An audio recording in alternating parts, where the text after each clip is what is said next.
like God.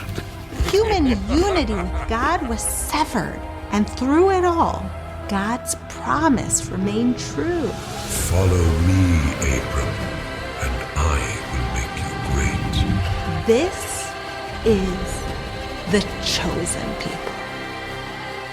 Listen to The Chosen People at thechosenpeople.com. That's thechosenpeople.com. Let's see. I could go casual chic or dress for success. With so many looks, picking out what to wear can be difficult. But with Walmart, picking out a fresh pair of glasses is easy. Maybe it's an athleisure day. That's because Walmart has top brands and styles for you to choose from. So it's easy to find the right frames for whatever you're feeling. Here's my outfit of the day and the perfect pair of cat-eye frames to match. New glasses to make your styles pop. Welcome to your Walmart. Valid prescription required.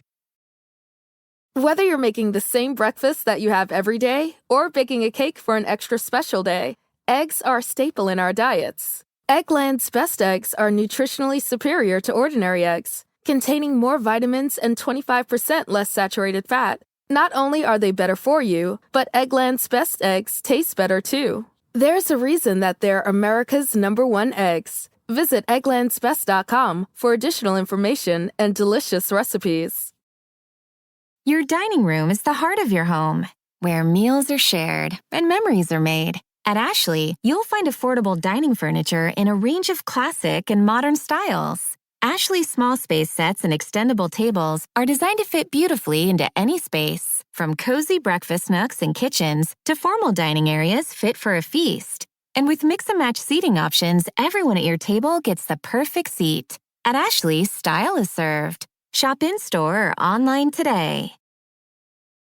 Welcome to our paranormal afterlife.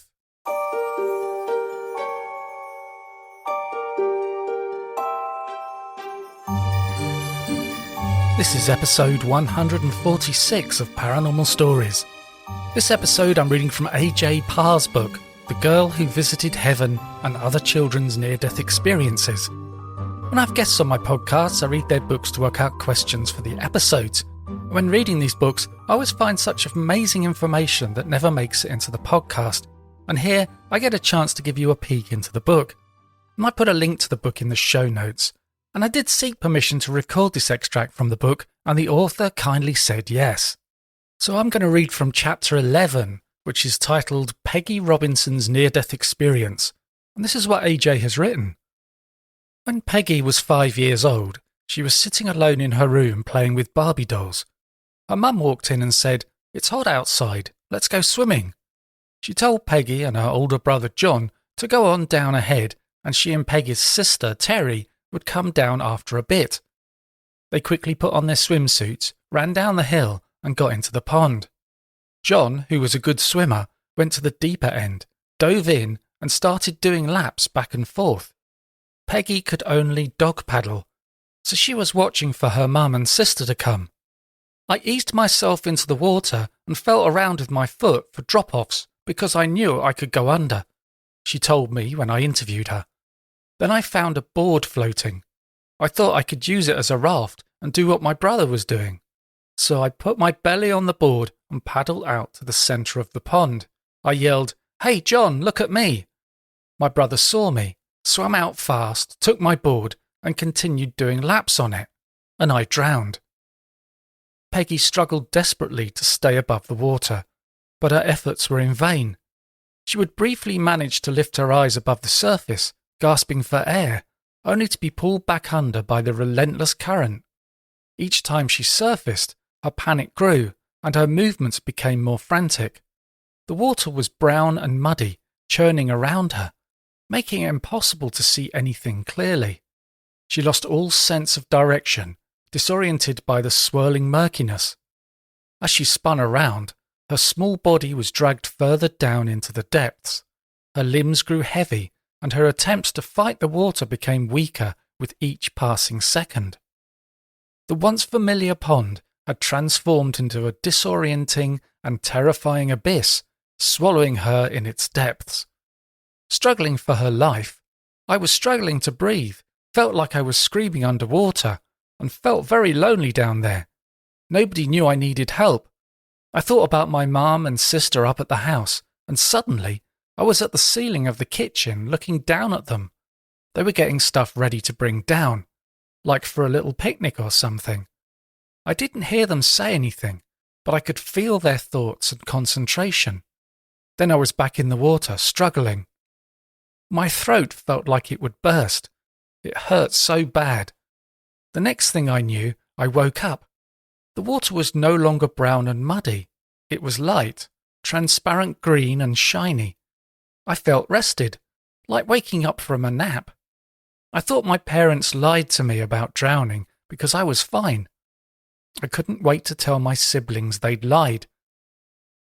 Peggy realized there was no such thing as drowning because she felt fine. Then she felt as if she were at the bottom of the pond and saw fish swimming right by in front of her face. As a 5-year-old, she was fascinated by their mouths, fins, and tails. They bumped into her, and her body just pushed off to the side like driftwood. This memory came to her because she was confused about what was happening. I remembered looking into a fishbowl at home thinking, why aren't the fish afraid of my hand? That brought an aha moment. The fish know something I don't. I'm dead. The fish know the difference between something alive and dead. I thought I didn't want to be a dead girl at the bottom of the pond, so I went up to the top of the water. Flying over the pond, it was like my vision changed. I could see below and above the water at the same time. I thought I was bored with below, so I'd go above. I went as high as the treetops and thought that was far enough for now. I was getting used to this. I was afraid of heights, but I didn't have a body. I was like a ghost kid, hovering over the pond. I could see clear across Route 7 to the Ohio River. To my right were train tracks going up the hill past our house and down toward the other town. I felt the advantage of seeing from up high. Peggy went toward a 2-story house and walked in without opening the door.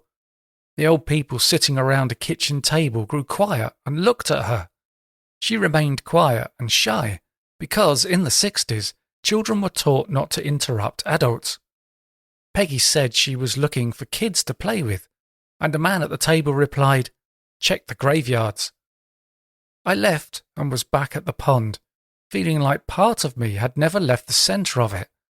I hovered over the water and saw my mum and sister sitting on a bedsheet. I felt their conversation was very mature and envious because I'd never experienced that with my mum. Then I saw my brother on my board doing laps. I felt really angry because I felt he caused my death by taking my board when he didn't need it.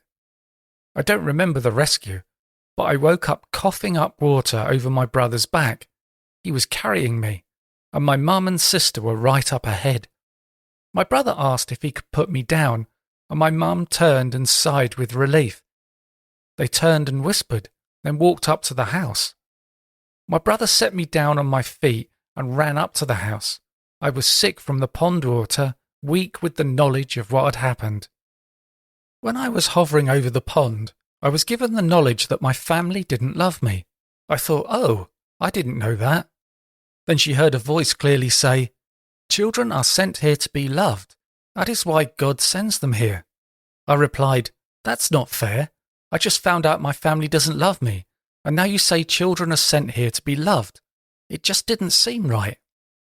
Standing alone on the road, remembering all this, Peggy asked herself, why should I go back to a house with a family that doesn't love me? And that's when she decided to go back to the pond and put an end to her life. I didn't know the word suicide, but I felt I had the right to decide my life. I knew drowning hurt, but I thought I wouldn't fight it this time. I wanted to experience flying again. But then, as I was heading back to the water, an angel appeared and told me not to. "Why not? They don't love me," I complained. "Because you'll have a lot of love someday," the angel said. Peggy desisted and went home, got in bed and picked up a book. It was about a woman who lived in a shoe, and she saw a group of beds all lined up. She then thought to herself that perhaps that was what the angel meant when she said she'd have lots of love someday. Maybe she means I'll have a lot of kids, she thought to herself. As the years passed, she concluded that maybe she was meant to love unloved children like she had been, and started imagining that she would one day have an orphanage and love children who were unloved like she had been. Over the years, she fostered 60 children, adopted 10, and had her own 2. She then adopted her nephew and remarried. I've always had this mission to help rescue children. It's just ingrained in me. My husband came with 2 daughters. We then adopted a sibling group of 5 and then a sibling group of 4. I worked at children's services and was really good at investigations. I can't help but wonder if that's why I experienced what I did over the pond. The next section is titled Peggy Robinson Today. Peggy is presently the host of the Near Death Experience TV YouTube podcast, one of the most popular of this type. She had a second near-death experience as an adult, as well as several spiritually transformative experiences. Her childhood NDE serves as a powerful testament to the mysteries of the afterlife and the enduring strength of the human spirit. Her story reminds us that even in our darkest moments, there is light that guides us, a love that surrounds us, and a purpose that awaits us, no matter what. So today I was reading from A.J. Parr's book, The Girl Who Visited Heaven and Other Children's Near-Death Experiences. If you want to buy the book, there is info and a link in the show notes. A great way to support the podcast is to sign up on Patreon. On the Our Paranormal Afterlife Patreon, when you sign up for $6 a month, you get an extended episode every week. For $3 a month, you get an extended episode every month. And if you want to give the extended episodes a try, there is a 7-day free trial. Just go to patreon.com/Our Paranormal Afterlife, or click on the button on my homepage at pastliveshypnosis.co.uk. And just so you know, if you're a patron, you get a 25% discount when you book a past life regression session with me. And I'm offering a free consultation call, which can be booked on my website. And if you enjoy the podcast, please leave a review. And be sure to subscribe on Apple Podcasts, Spotify, or via your favourite podcast app to make sure that you don't miss out on any episodes. And thanks for listening.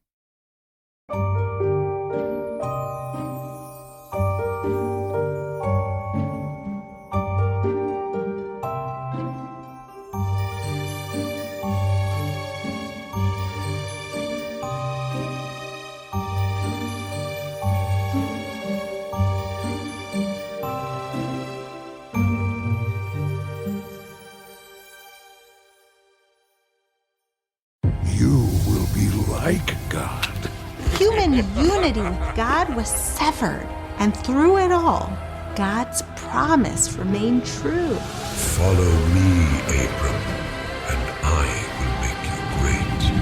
This is the chosen people. Listen to the chosen people at thechosenpeople.com. That's thechosenpeople.com.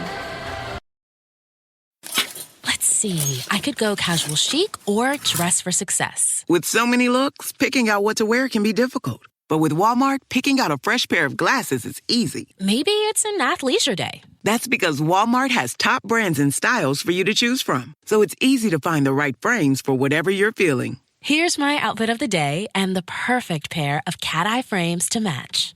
New glasses to make your styles pop. Welcome to your Walmart. Valid prescription required.